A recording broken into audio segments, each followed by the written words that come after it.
Everybody is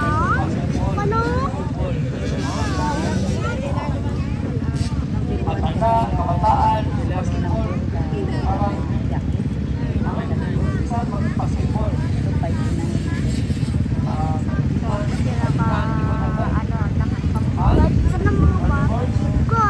Ang basketball,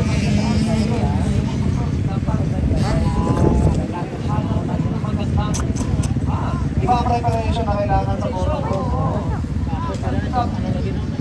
And makikita naman natin, libo-libo ang tao na ang nagiging tapos na karoon mo naman yung oo.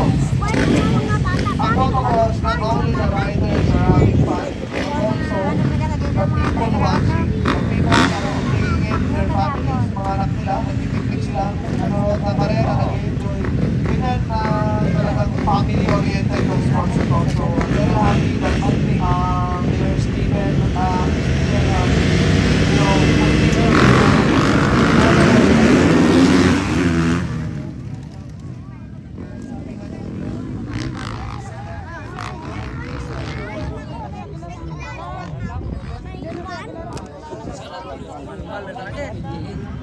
lampas pa.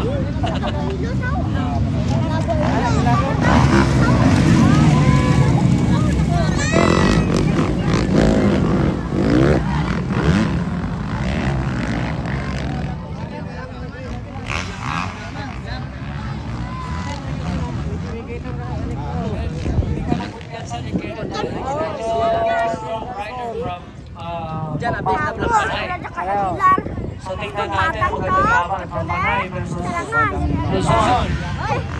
Wala ka tandaan ang internet isa mo. Joby, Hunter, Joby Solo. Kaya si Joby sa pwesto si Coach Joby. Dito sa mga position in the early lap, so it's gonna be a good race. Okay, so we will watch her. Patay ka dyan.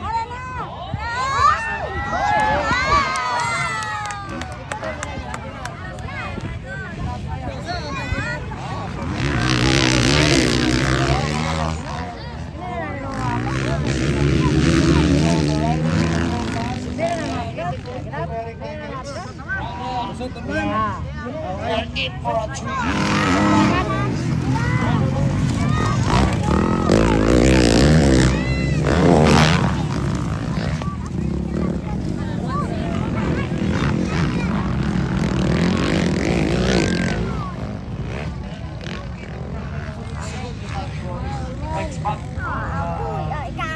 Disciplinado riders. Not only the riders, but also the fans. Are well taken care of. Nakapwesto na maayos. Alam niyo na noon pa man hanggang ngayon. Kahit matatawa kami sa mga magkakap. Ito yan. Way back 20 years ago, doon pa kami sa kanila nagtutulong. Pagkakaroon kami dito sa Iloilo, kung saan-saan. Way back 20 years.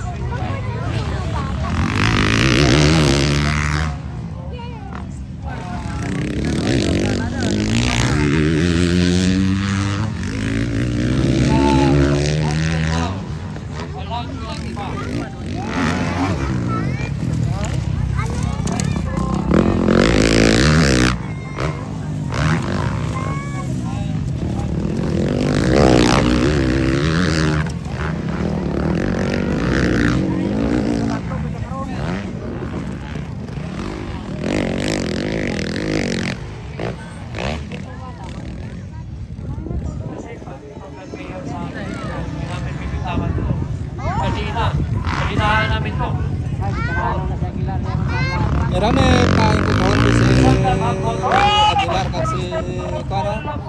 Kain ko si Aguilar kag si ana.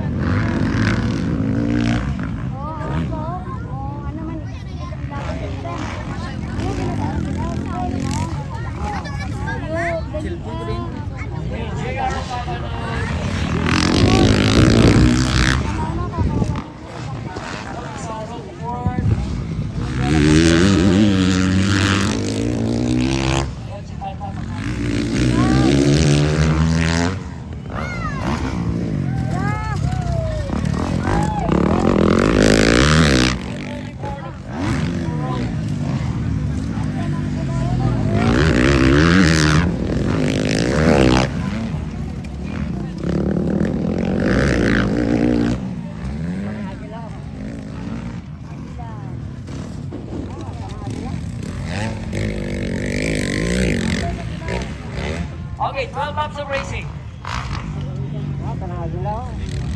12 laps of racing for the pro.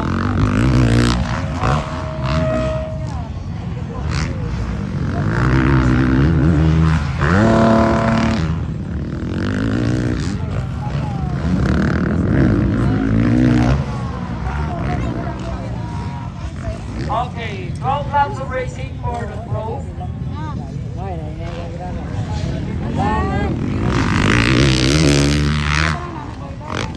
Alerto po tayo sa mga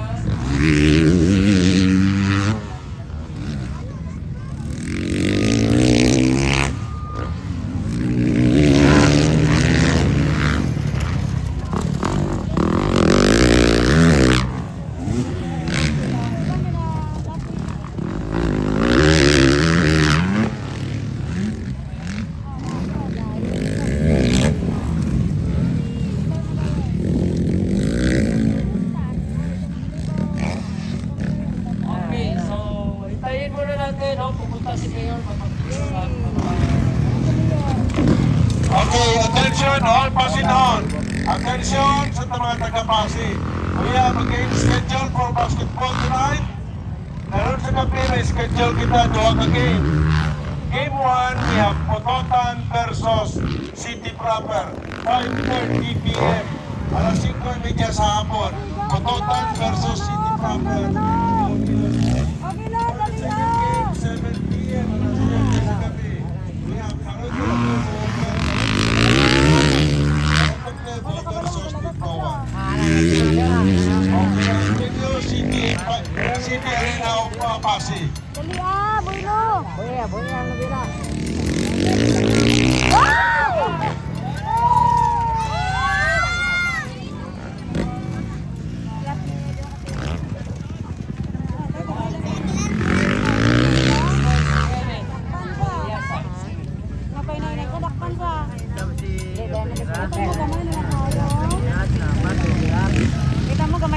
And also we like to announce and inform everybody that this coming April 11 and 12, we have also motocross competition in Estancia, Iloilo.